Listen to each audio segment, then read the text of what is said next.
Hi guys, it's me, Karen. I wanted to take you on my health journey and let you know why my name is Ketovore Karen. So for years, I was told I was pre-diabetic because my A1C numbers were in that range. And I was just in denial. I didn't believe it. I'm like, nah, it's fine. And then one day I was told, you are diabetic. And I panicked. I was still in denial. I'm like, how could this happen? Okay, so a little backstory. Of course, I've tried every diet you can think of. I did Weight Watchers. I did Jenny Craig. I did Nutrisystem, and the summer between 8th and 9th grade, or was it 7th and 8th grade? I don't know. One summer, I decided to put myself on a diet, and I never believed the food pyramid. I'm like, why do we need this much bread? Like, that doesn't make sense to me as a child. Like, I always felt it. But so I put myself on a real food diet, which may be like a paleo or Mediterranean, but I didn't know any of those words at the time. I just decided real food is what I'm eating. So of course I ate all the meats, all the real vegetables. So no pasta, because pasta doesn't grow in the ground. But I would eat rice. Because rice grows in the ground and it's pretty real, right? So bread doesn't grow in the ground. So I'm like, no, if it's too processed, I would not eat it. And I actually lost a good amount of weight because I was, chubby most of my childhood, and I had a flat stomach that year, but I didn't keep with it. I went back to my old ways, and I kept trying to copy that again, but I don't know, I couldn't do it. So I've tried all sorts of diets. And then I started hearing about keto, and like it might be the final magic diet to help you lose weight. And since I was now diabetic, I've also heard that keto is good for diabetes because, you take out all the carbs. So I searched and to get information, and a lot of it was so confusing because it's like, count your macros. I'm like, that sounds difficult. And all these rules that I'm like, okay, if this is not sustainable, I am not going to be able to do it. And I'll just have to be on meds my whole life.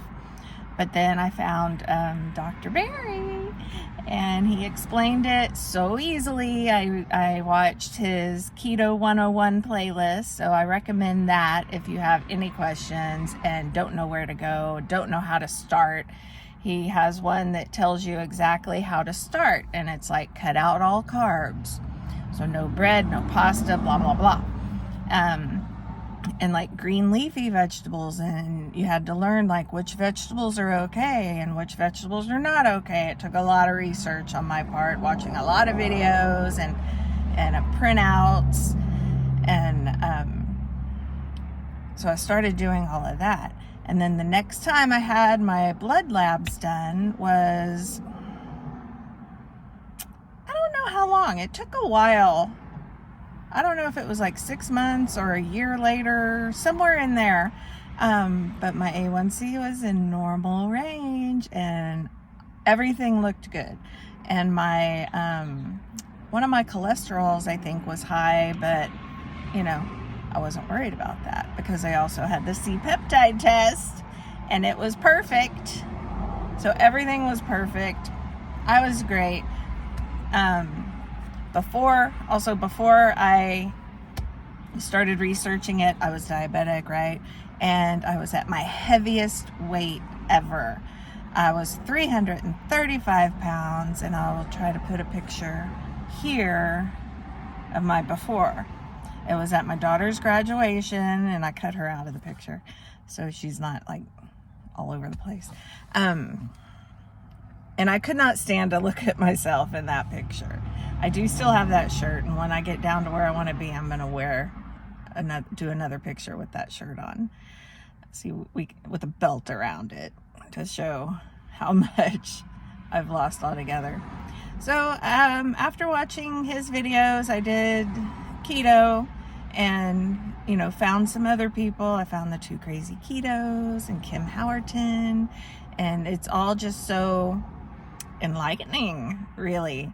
I had lots of other issues that I wish I had documented, because I'm sure I'm forgetting something. I would get adult acne, always like here around the hairline, mostly on the chin, anywhere on my nose. I would get adult acne everywhere.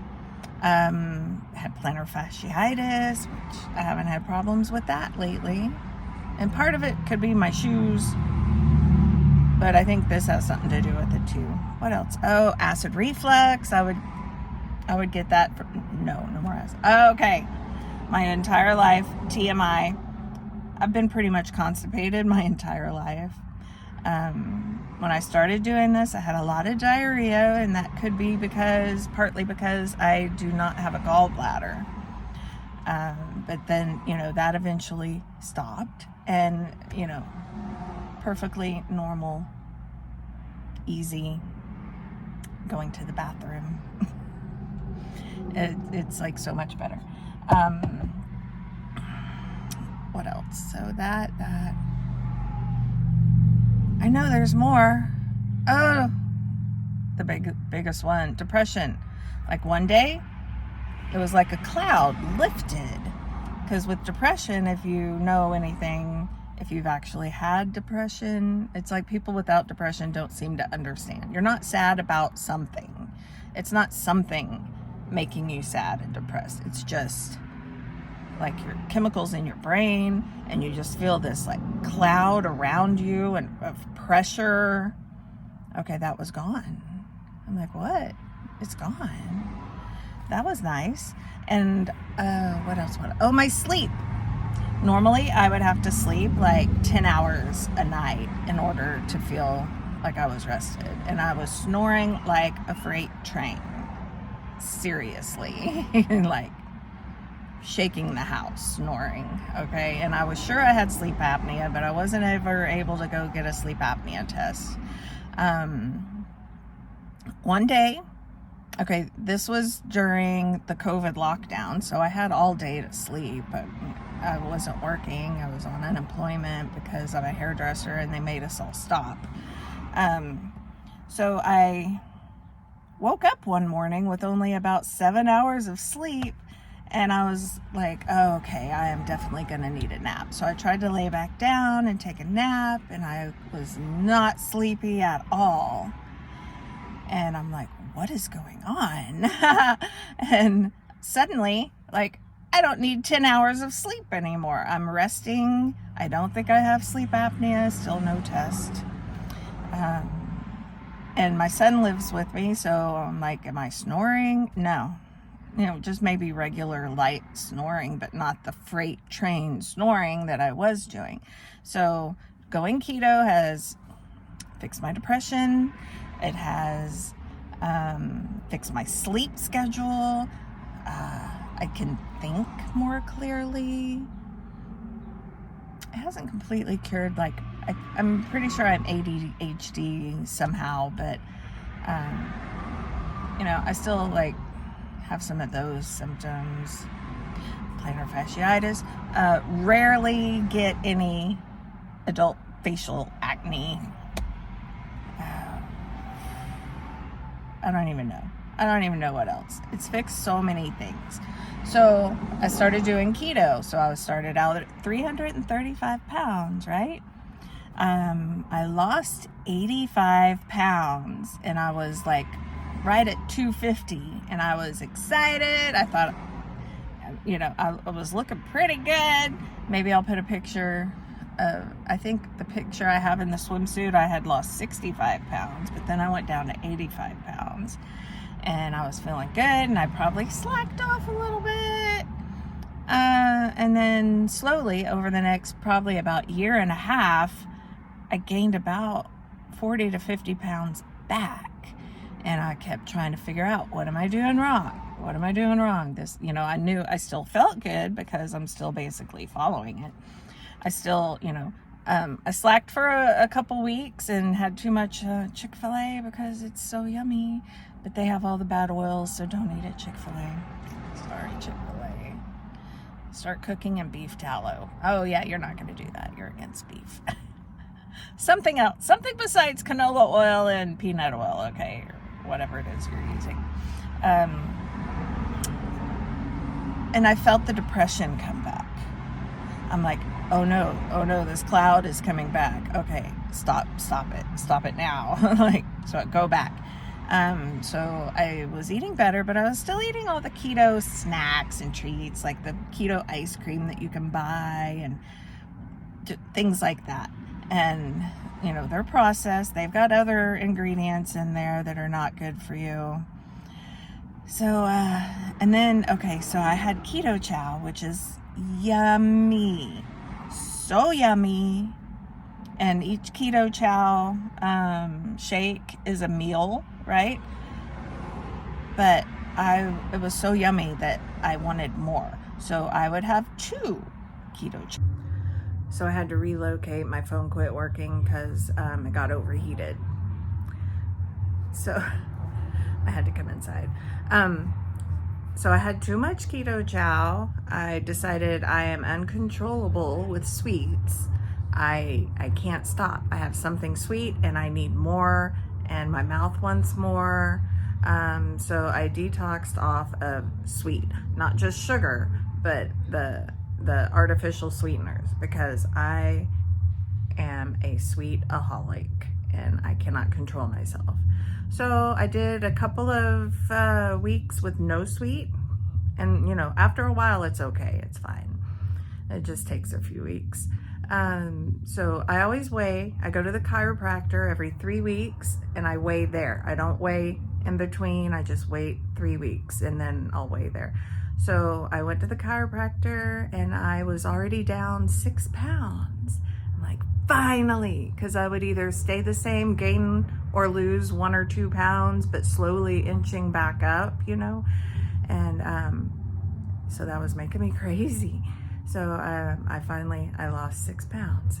I go again this coming Tuesday, so that will be 3 whole weeks from the last time, and we'll see. Hopefully I'm down again, but I am able to wear some pants that I was wearing but had gotten too tight. I'm able to wear that, and some of my larger pants are getting a little loose and I have to tug them up all the time. So I guess that's basically it. So I quit doing the sweets. I went to KetoCon last weekend, and I don't know if I heard any new information, but it's reinforcing stuff that I've heard. And I did find some new products, some coffee creamer that I got a sample of. It's Keto Brains, BRAINZ, I believe. And my sample was fabulous, and I felt great the couple of days I was able. I should have just bought some while I was there, but now I have to order some of that, because on that day, I don't know if it breaks my fast, but that day I didn't eat until well into the afternoon. I just wasn't hungry yet. So that was a good day. Had lots of energy. I was at work. Usually I take my lunch break like at 11:30, because if not, I have to wait later because everybody else is going around noon. And that day I'm like, I can wait till later. So is that all? That might be all. So this is my keto journey. If you have any, so it's keto 4. Recently, when I quit the sweets, I've also barely have any vegetables, and that makes people worry about me, but they don't understand. The vegetables have the oxalates. I had to quit all nuts. I would do nuts and seeds. None of that anymore. None of that. And everything's going really well. So now I'm ketovore, Karen.